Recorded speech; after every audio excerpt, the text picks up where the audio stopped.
Investor ज़्यादातर small cap stock में investment करने के लिए ज़्यादा प्रेफर करते हैं क्योंकि इसमें ज़्यादा रिटर्न भी मिलता है। लेकिन यहाँ पे जो हाई रिस्क भी जुड़ा हुआ होता है, क्योंकि जहाँ पे रिस्क होता है वहाँ पे रिटर्न भी ज़्यादा मिलता है।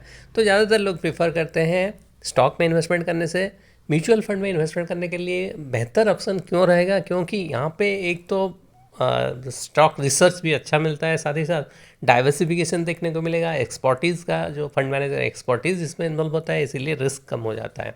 सो इसमें जो है अगर हम बात करें मार्केट कैप के हिसाब से जो है सबसे ज़्यादा ग्रोथ मार्केट कैप 2019 से लेकर 2024 में स्मॉल कैप कैटेगरी में देखने को मिला है।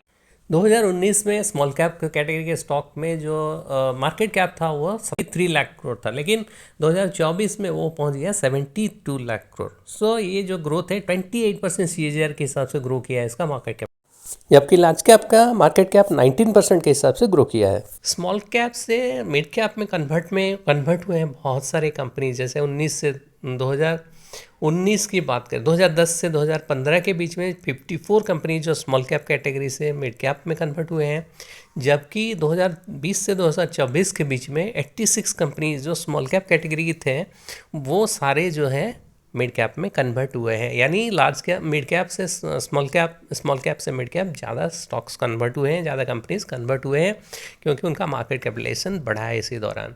सो अगर देखिए इंडस्ट्री रिप्रेजेंटेशन यानी एक वेल डाइवर्सिफिकेशन देखने को मिलेगा अक्रॉस स्मॉल कैप, क्योंकि यहाँ पे जो है कि इंडस्ट्री जो है रिप्रेजेंटेशन सभी में है।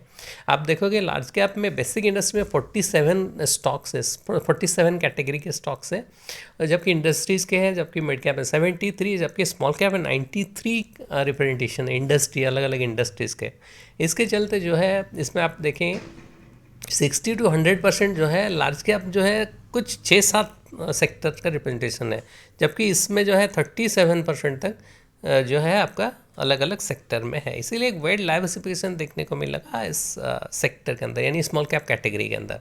अगर रिप्रेजेंटेशन की देखें 43 इंडस्ट्रीज़ है स्मॉल कैप में, स्मॉल कैप कैटेगरी के अंदर 43 इंडस्ट्रीज़ देखने को मिलेगा, लेकिन लार्ज कैप में वो आपको नहीं देखने को मिलेगा, या मिड कैप के अंदर वो चीज़ नहीं देखने को मिलेगा। सो इसका मतलब है कि आपको एक वर्ल्ड डाइवर्सिफिकेशन देखने को मिलेगा अक्रॉस सेक्टर। ओके, में आपको लॉन्ग टर्म में वेल्थ क्रिएशन देखने को मिलता है। और देखिए कंपेयर करके लार्ज मिड और स्मॉल में 2005 से लेके 2024 के बीच में जो है ऐसे बहुत सारे स्मॉल कैप जो है पिछले मतलब ईयर ऑन ईयर बेसिस में कैलेंडर ईयर रिटर्न जो है 40 to 50% रिटर्न दिए हैं, कोई 50% से ज़्यादा भी रिटर्न दिए हैं। इसमें जो है 6 कंपनियां ऐसे हैं जो 50% से ज़्यादा रिटर्न भी दिए हैं। सो यहाँ पे 20% रिटर्न और नेगेटिव ओनली 20%, यानी 20 साल में 4 साल नेगेटिव रिटर्न और 16 साल जो है आपको पॉजिटिव रिटर्न देखने को मिला है। जहाँ तक रिटर्न की सवाल है, पिछले 10 साल की बात करें 21% का रिटर्न इसका जो है इंडेक्स दिया है, यानी Nifty small cap 250 TRI return दिया है, जबकि 7 साल में 27% और 3 साल में आपको 28% और 1 साल में 33% तक रिटर्न दिया है। सो अगर स्मॉल कैप मिरर एसेट की बात करें, इसमें आपको कंपाउंडिंग एडवांटेज मिलेगा लॉन्ग टर्म इन्वेस्टमेंट में, और लार्ज इन्वेस्टेबल यूनिवर्स है, नीस मार्केट लीडर जो रिप्रेजेंटेशन नहीं है लार्ज कैप में यहाँ पे देखने को मिलेगा, हाई ग्रोथ पोटेंशियल रहेगा, साथ ही साथ अंडर वैल्यूड अपॉर्चुनिटी देखने को मिलेगा। और जैसे कि मैंने बताया ये एक वेल डाइवर्सिफाइड सेक्टर के अंदर इन्वेस्टमेंट करने वाला है। इन्वेस्टेबल जो यूनिवर्स है वो भी लार्ज है, बड़ा है, बहुत सारे सेक्टर के अंदर ये इन्वेस्टमेंट करने वाला है। सो इसीलिए एक वेल डाइवर्सिफाइड पोर्टफोलियो इसमें बन सकता है और हाई ग्रोथ पोटेंशियल भी देखने को मिलेगा। सो स्कीम डिटेल की बात करें, ये 24 जनवरी तक अपन रहेगा, ओपन एंडेड इक्विटी स्कीम रह जाएगा, प्रिडोमिनेटली इक्विटी के अंदर इन्वेस्टमेंट करेगा, खास करके स्मॉल कैप कैटेगरी के स्टॉक के अंदर इन्वेस्टमेंट करने वाला है।